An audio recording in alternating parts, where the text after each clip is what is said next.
Джон Флок и Пол Л. Ньюман представляют. Фильм продюсера Рита Стивенсона.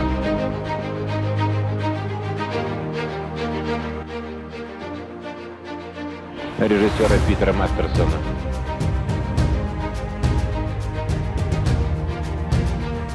В главной роли Рутгер Хауэр. Ya Nurgazı aka, ne otasiz? Uyga jengang kir juv dedilar.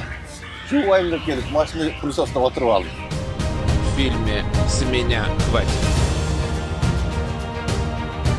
Videoni bashini ko'rib olib, Nurgazı mine pulsosida o'tiradi deb o'ylanib qolishar mumkin da, janağı ko'rmaganning ko'rgani qurusin bo'lib.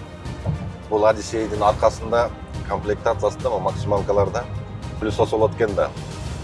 Oşoğanan keyin qatınım kir juv degenden qo'ychay deb kelib, mashinani pulsosda o'tirgan joyim oşol. Janağı бесплатный pulsosni qo'ldanib olaylik deb. Mashina вообще шикарный ekan to'g'ri. Maksimalniy komplektatsiyada 2018 yil ekan, 3.5 объемda 248 лошадиных сил. Крутящий моментini bilmedim. Передний привод. Ketişi шустрый, жақсы ekan. Hozir Вышка менен салыштырып да көрөбүз, жарышып да көрөбүз. Плюс-минус лошадиный сил берки менен заводской салыштыра турган болсок, где-то бир 40-50 лошадиный сил көбүрөөк экен Вышкага карагандачы. Бирок басына келе турган болсок тургандар, азыр рыночный ценасы мол Honda Odyssey'ler 3,5 миллиондун тегерек экен. 3,5 миллиондун тегерек, а Вышка bundan 2 есе кымбат деп тургандар. Азыр тапсаңар 5,5 миллион комплектациясына жарашалардагы бир 5,5-6 миллионго чейин эми 2018-дечи. Авитаны карасаңар, бул машиналар где-то бир 3,5 миллиондун баасы турат экен. Бирок алар правый рульдар. Бунун плюс жагы эмне? Левый руль заводской, эч кандай перекид, наркы-мерки без тургандар. Бул 2,5 миллионго өремдейт. Эгерде мондай Одиссейге кызыккандар болсо, видеону до конца көрүп турсаңар, бүгүн биз ийне-жүйүнө чейин айтып беребиз бул машинаны. Отуруп алып көрөсүңөр андан кийин.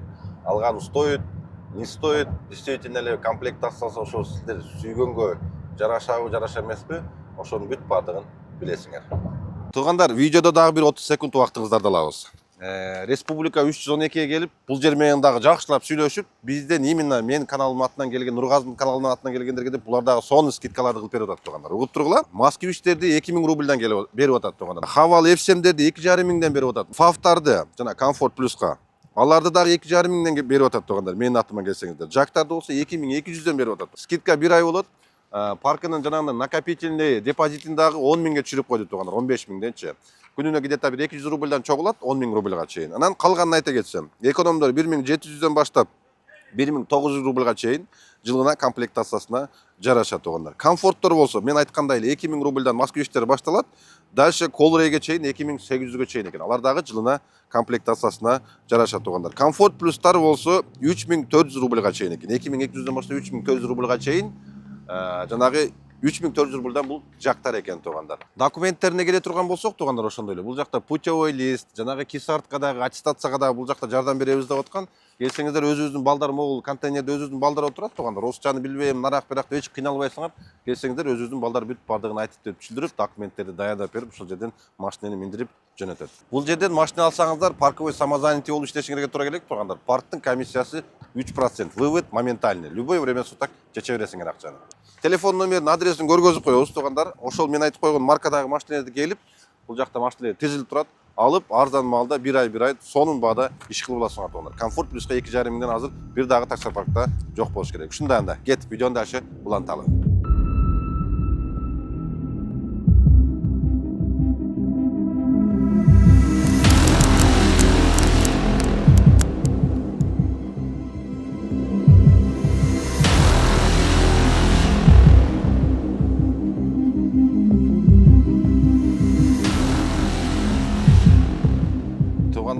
Одиссейдин сырткы көрүнүшүн бир аз көргөзө кетели. Карап көрсөңүздөр, бул жанагындай биринчи, экинчи чыгып аткан поколениеге вообще окшобойт экен. Вообще по-другому. Көрөбүз бүгүн. Бул максимальный комплектациядагы Одиссей 2019-жылкы 3.5 передний приводный максимальный комплектацияда туугандар. Бул Одиссейде кандай функциялар бар, ошону сиздерге айтып берели. келе келгенде эле 5 ключевой доступ. Мультироль, круиз контроль, память сидения, полный электропакет, 2 боковой эшиктери, электропривод. Полностью кожаный салон, 3 ряда сидения. Огромный багажник, разъем наушника. Встроенный пылесос, встроенный пашахана, встроенный телевизор, подвижной люк, кнопка старт-стоп, 10-ступенчатый автомат-коробка. Под капотом V-образный шестерка объемом 3,5. Хейтеры, люблю вас. Истинный момент келди азыр. Аз көрөлчү. Одиссейди көрөлчү, Одиссейди.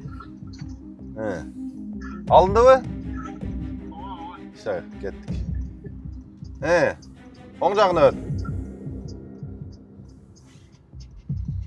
Давай. 40-тан тебебиз, спорттобу?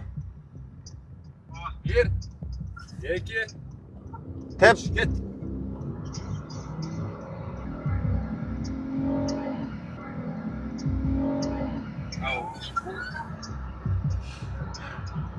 Кел тот.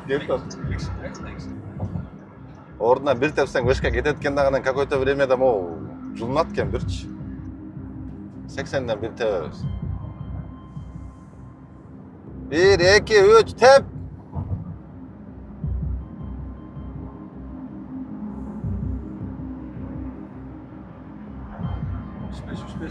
Gel tat.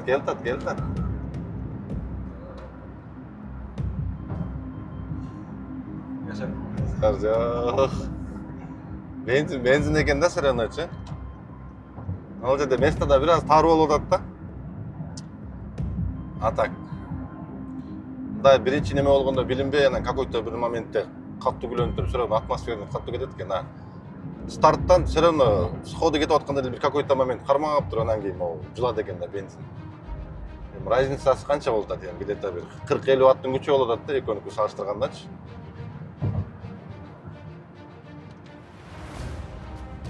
Буяка чыгып алады. Onu жерден как раз ичкериге келгенде дагы машина азыраак. Штрафтын баардыгын чогулта турган болду да дагы. Муха 60-тан бир тебебиз, давай.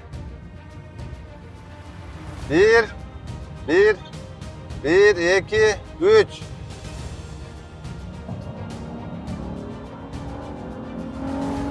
Өлөт мон мотор жарылып кетет азыр.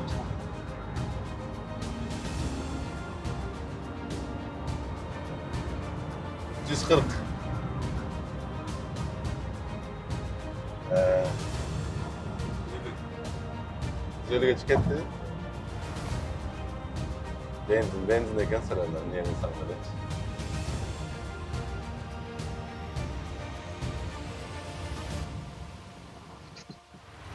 Benzin kine? 3-5'te biz cana bir sportun жақсы шәкеті болады, көте жақсы тартады. Жанын сөрі өлі алады екен. Мотор жалып кетеді деп қорқосында, қиқырған. Айда.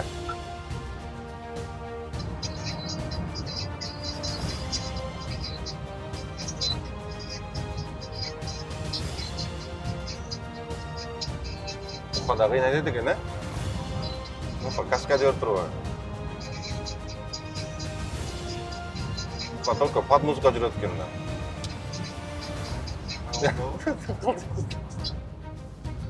Бұл машиненің коробкасы 10 ступкалуу автомат коробка екен. Спящий мотор деп қойды екен. Аз жейт деді, бирок мен жана дизелде жүрөөр көнүп калган үчүн мага аз жегендей болбой атат, чөпөчү. Уже эле Долгопрудт жака чыккычы эле датчигин шүмүрөйтө койду го. А по городу болсо канча? 7-8 жейт экен. А по городу 10-11 жейт экен. А трассада болсо канча деп атат? 7 жейт деп атат. Жанагы спящий мотор кандай болот десе тугандар. Көрсө жанагындай какой-то мындай V-образный бул V6 деп атат моторчу. Керек эмес жерлерин, керек эмес цилиндрлерин экономить эткенде спящий двигатель деген ошо окшойт да мындай. Жарымын өчүрүп коет экен да, айткандачы. Үчөө иштеп жүрсө, үчөөсү жөн эле мындай. Халастой эле айдан жүрөт окшойт. Менин түшүнүгүм ошондой болду дейм ал. По-любому айланат дейм ал. Уктаганда уктабаганда делечи. Просто бензин жебейт экен да. Эми ал мындай жүрбөй турса, наоборот, күч келбейби деген ой келет экен, жокчу. эгерде ошол тууралуу маалымат билсеңер комментарийге жаза кеткиле. Бир аз информация билип алабыз дагы.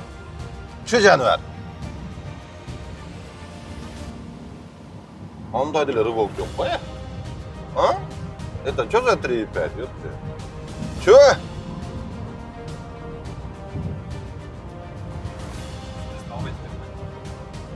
С места оорураак кылат окшойт, Короче, машиненин салмагы 2 тоннан тегерек экен. Мен жана документин көрдүм, 1 тонна 980 кг, 2 тонна. Жол кармашы жакшы экен. 18 размердеги шиналар турат экен. 225, 60, 18 экен тоғанда. Гаилер укмуш текшерип атат. Могу парадка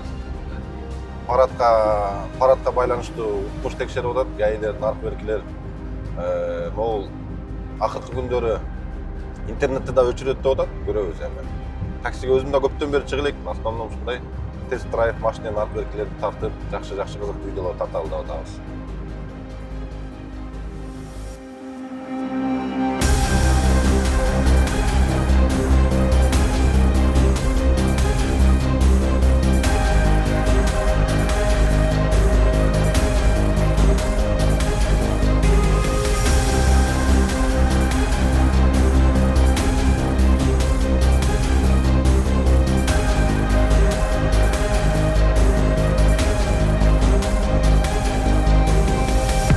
Бул машина жанагы границага каттагандардын машинеси экен да туугандар.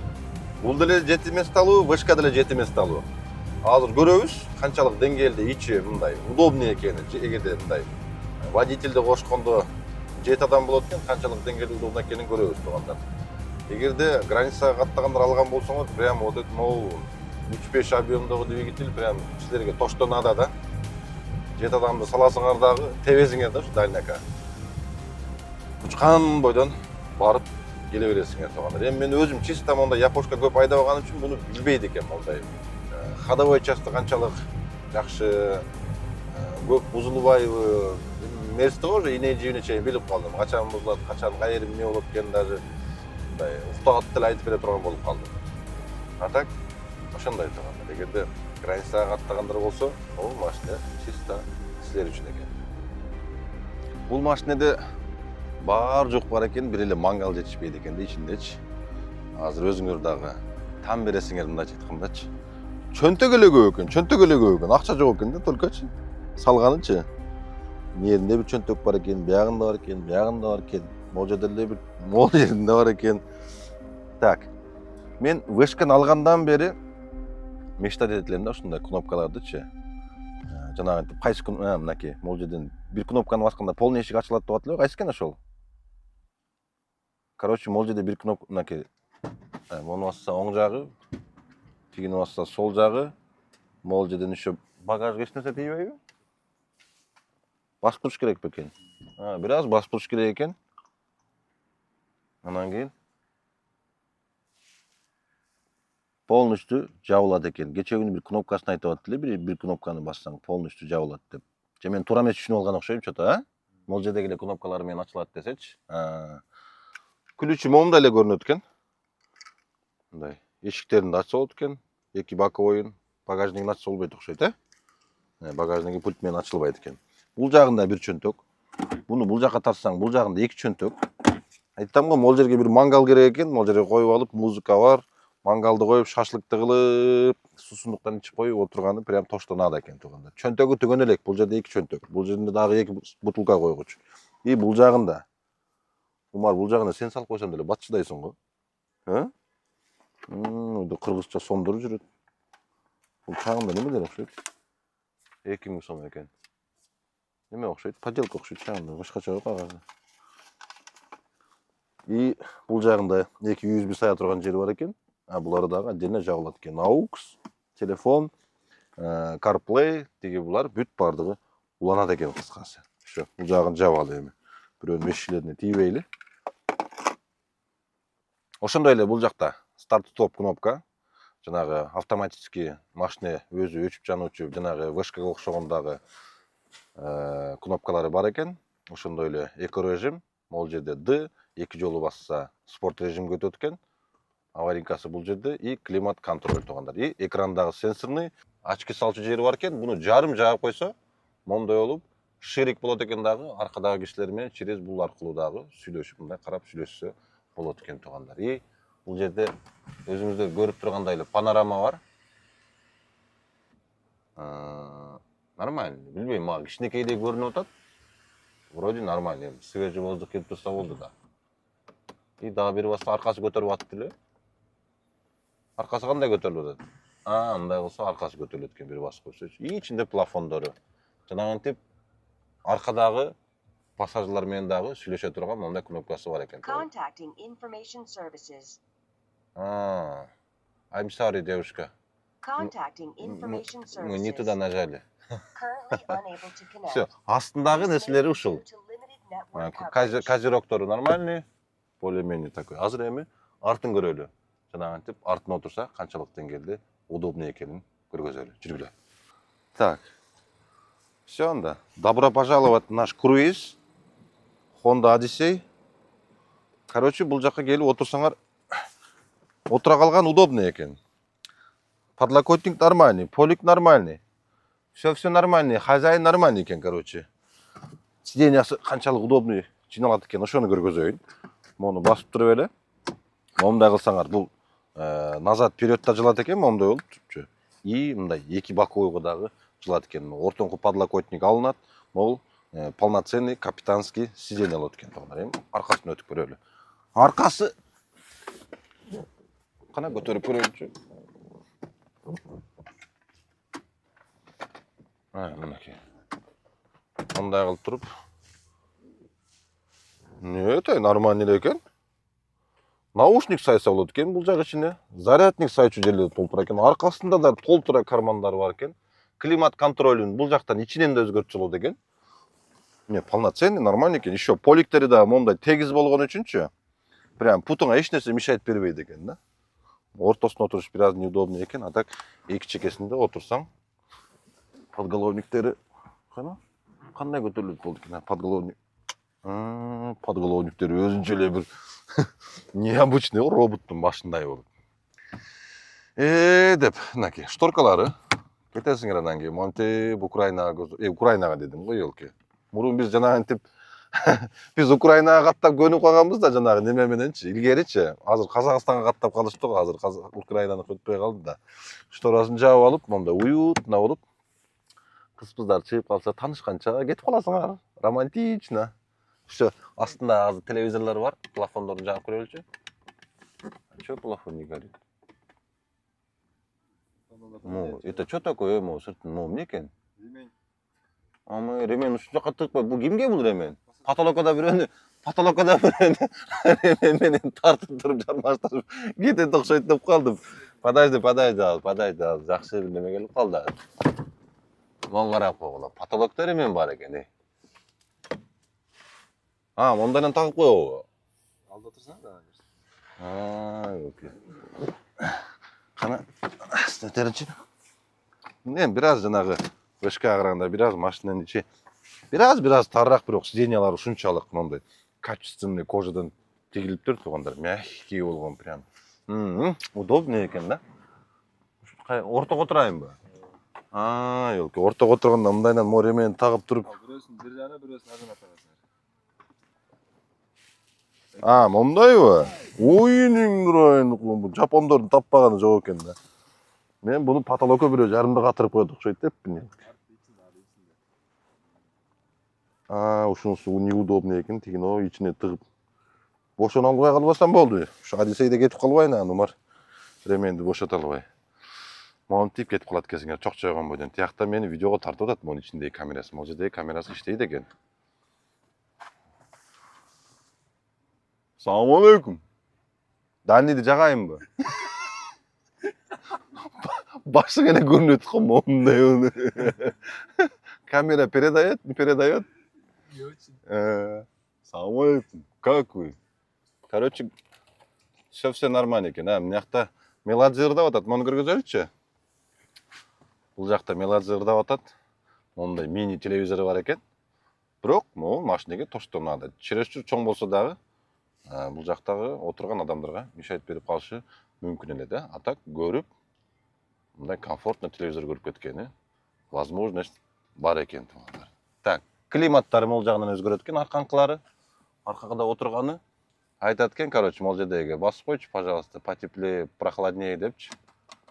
Анан кийин бул жактагы шторкалар дагы бүт бардыгы полноценно иштейт экен туугандар. Эч кандай тонировка, тиги бугулдурам деп убара улуйсуңар. Значит, биринчи буну чечет экен. Буну кандай чечем эми?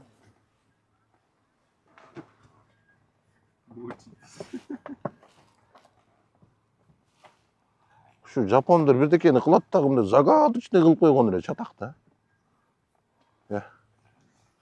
Кандай чечем эми? Сен таап көрбөдүңбү?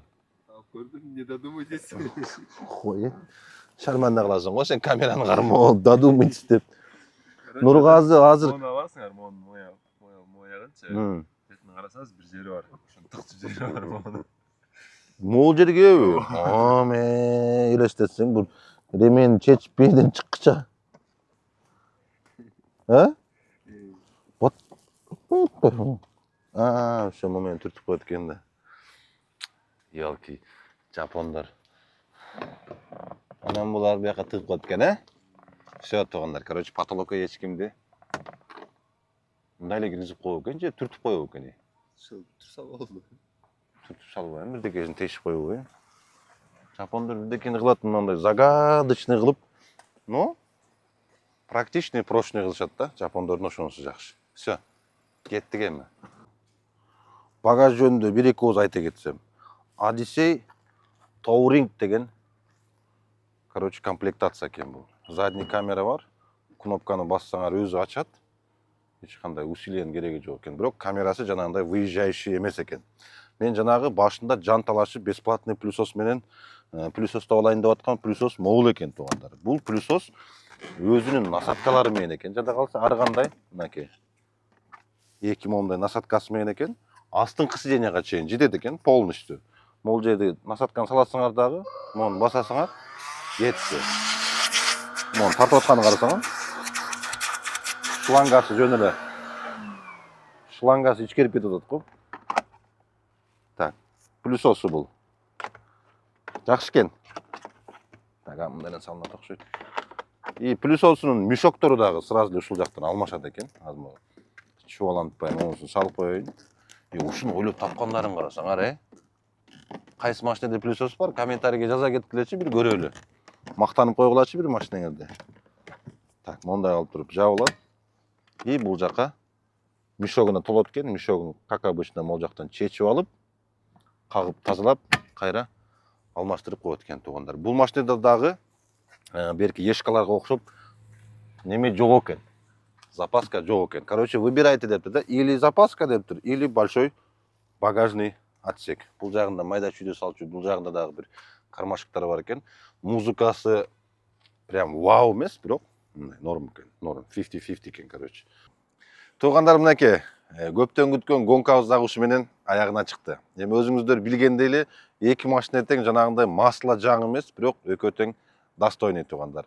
Бул дизель, бул бензин болгон үчүн все равно бензин экен туугандар. Бул жерде 3.5 жанагында айта кеткендей эле 248 аттын күчү менен все равно вешканы сходу деле ордунан деле алып коет экен. Ордунан кылалы деп же бир нормальный гонка көргөзөлү десек, азыр 9-майда карата Москвада чын айтканда не до гонки болуп атат туугандар. Эгерде бир жерден кармап алып, кыргызстанский номер мен бул жерде кантип жүрүштү деле билбейм, ачыгын айткандачы.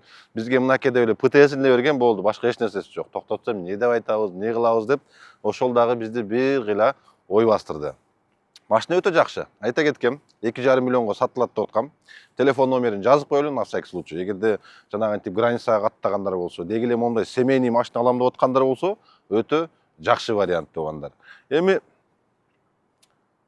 жанагынтип 1-2 күндө все равно машинени мындай толугу менен билиш кыйын экен. Бирок досконально жанагынтип маалымат алып берип, наркы берки жанагындай удобстволорун колдон келишинче сиздерге жеткиргени аракет кылдык туугандар. Видео жакса лайк басып, комментарийден, поддержкадан бере кетиңиздер. Анда эмесе эмки жерде көрүшкөнчө сак саламат болуңуздар.